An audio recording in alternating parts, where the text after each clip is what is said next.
Hi అండి, welcome to my channel.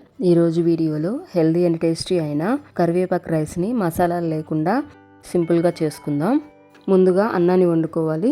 ఒక కుక్కర్లో ఒక కప్పుతో అయితే 3 కప్పుల రైస్ని నేను ఒక పెద్ద గ్లాస్ తీసుకున్నాను. గ్లాస్ తోటి గ్లాసున్నర బియ్యాన్ని తీసుకున్నాను. ఇవి మామూలు రైసే అండి.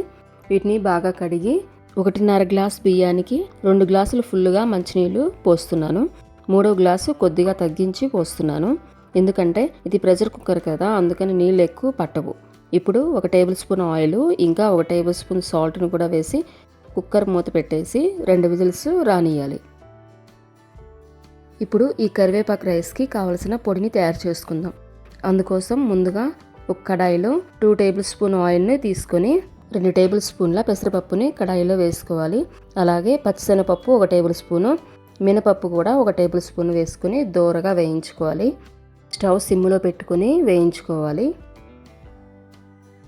ఈ పప్పులు వేగుతుండగా 1 టేబుల్ స్పూన్ మిరియాలు, 1/2 టీ స్పూన్ నువ్వులు కూడా వేసుకోవాలి. ఒక 1/2 టీ స్పూన్ జీలకర్ర కూడా వేసి వేగాక కారానికి తగ్గట్టుగా 8 ఎండుమిర్చిని తీసుకున్నాను. మంటను సిమ్లో పెట్టి వేయించుకోవాలి.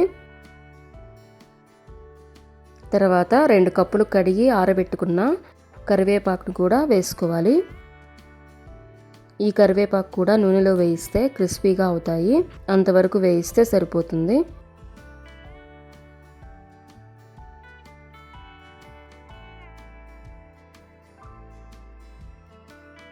ఇప్పుడు కొద్దిగా ఇంగువ వేసుకోవాలి. చింతపండును కూడా వేసుకోవాలి. 1/2 టీ స్పూన్ పసుపును కూడా వేసుకొని కలుపుకొని ఈ మిశ్రమాన్ని చల్లారనియాలి. మిక్సీ పట్టేటప్పుడు 4 వెల్లుల్లి రెబ్బలు వేసి మెత్తగా పౌడర్ లాగా మిక్సీ పట్టుకోవాలి.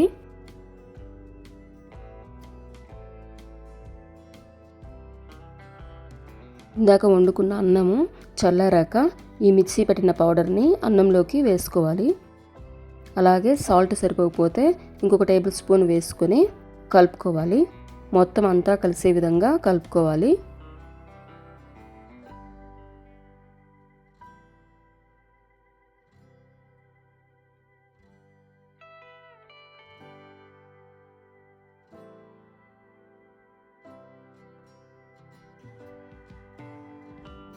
ఇప్పుడు ఒక 1/2 లెమన్ని పిండుకుంటే టేస్ట్ బ్యాలెన్స్ అయ్యి కరివేపాకు రైస్ బాగుంటుంది.